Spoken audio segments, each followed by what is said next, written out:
پیارے اسلامی بھائیوں اور بہنوں، السلام علیکم ورحمۃ اللہ تعالی وبرکاتہ۔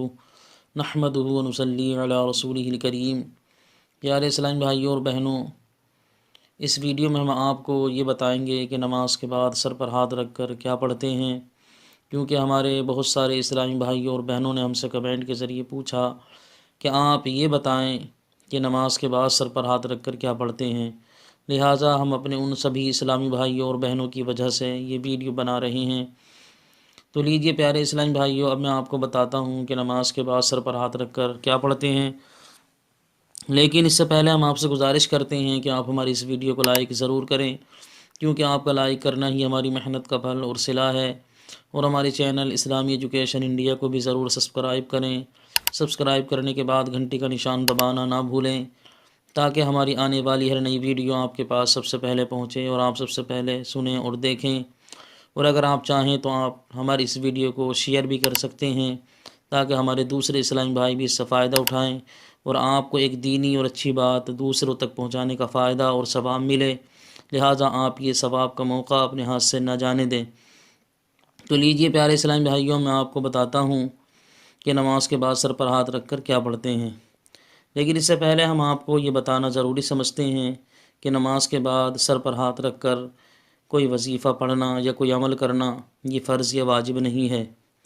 البتہ علاج کی غرض سے کوئی وظیفہ پڑھنا، جیسے حافظے کی کمزوری کو دور کرنے کے لیے اور یادداشت کو بڑھانے کے لیے، یا اسی طرح کی دوسری ضروریات کے لیے سر پر ہاتھ رکھ کر کچھ پڑھنا جائز اور درست ہے، کیونکہ ایسے کلمات جن کا معنی صحیح ہو ان کے ذریعے علاج کرنے کا ثبوت حدیث پاک میں ملتا ہے۔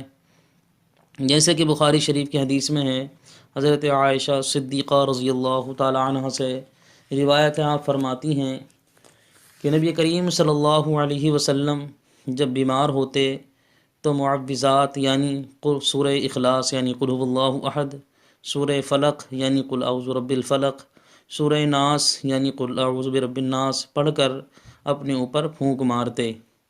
پھر جب آپ کی بیماری، آپ کی تکلیف زیادہ ہو گئی تو میں ان صورتوں کو نبی کریم صلی اللہ علیہ وسلم پر پڑھتی تھی اور اپنے ہاتھوں کو برکت کی امید سے آپ کے جسم مبارک پر پھیرتی تھی۔ پیارے اسلامی بھائیوں اور بہنوں، اس حدیث سے ثابت ہوا کہ ایسے کلمات جن کا معنی درست ہو، جن کا معنی صحیح ہو، ان کو پڑھ کر جسم پر ہاتھ پھیرنا علاج کی غرض سے جائز اور درست ہے، اور سر پر ہاتھ رکھ کر کچھ پڑھنا بھی اسی طرح کا کام ہے، لہٰذا وہ بھی جائز اور درست ہے۔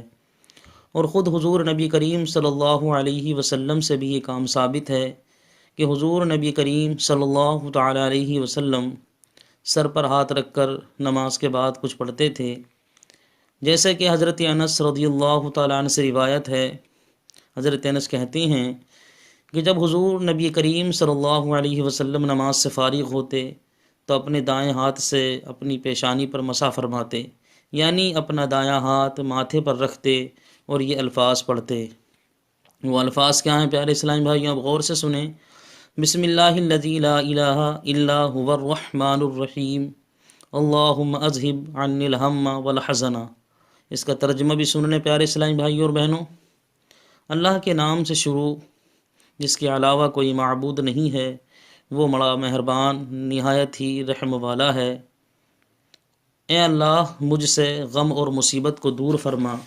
پیارے اسلامی بھائیوں اور بہنوں، اس حدیث سے ثابت ہوا کہ نماز کے بعد سر پر ہاتھ رکھ کر کچھ پڑھنا جائز اور درست ہے، اور یہ کام حضور نبی کریم صلی اللہ تعالیٰ علیہ وسلم سے ثابت ہے۔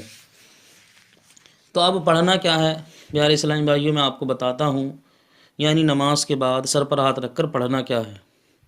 ہمارے جن اسلامی بھائیوں اور بہنوں کا دماغ کمزور ہے، یادداشت کمزور ہے، کوئی چیز یاد نہیں رہتی ہے، تو ہمارے ایسے اسلامی بھائی اور بہنیں ہر نماز کے بعد سر پر ہاتھ رکھ کر 11 مرتبہ یا قویو پڑھیں۔ انشاءاللہ اس کی برکت سے آپ کے دماغ کی کمزوری دور ہو جائے گی اور آپ کی یادداشت مضبوط ہو جائے گی، پھر آپ کوئی چیز نہیں بھولیں گے۔ اور جو ہمارے اسلامی بھائی اور بہنیں غم اور مصیبت میں رہتے ہیں، وہ نماز کے بعد سر پر ہاتھ رکھ کر یہ دعا پڑھیں، بسم اللہ الذی لا الہ الا هو الرحمن الرحیم، اللہم اذہب عنی الہم والحزن۔ انشاءاللہ تبارک و تعالی اس دعا کی برکت سے سارے غم اور مصیبتیں دور ہو جائیں گی۔ اور کسی علاج کی غرض سے سر پر ہاتھ رکھ کر آپ آیت الکرسی بھی پڑھ سکتے ہیں۔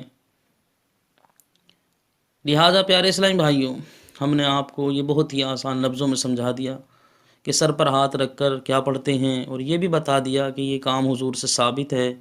لہٰذا اب بھی ہماری کوئی بات آپ کے سمجھ میں نہ آئی ہو تو آپ کمنٹ کے ذریعے ہم سے پوچھ سکتے ہیں۔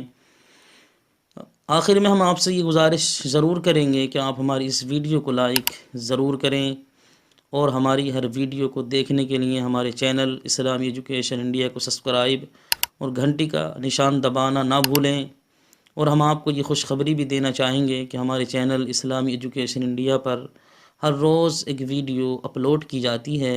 لہٰذا آپ دینی مسائل سیکھنے کے لیے، دینی معلومات میں اضافہ کرنے کے لیے ہمارے چینل اسلامی ایجوکیشن انڈیا سے جڑے رہیں۔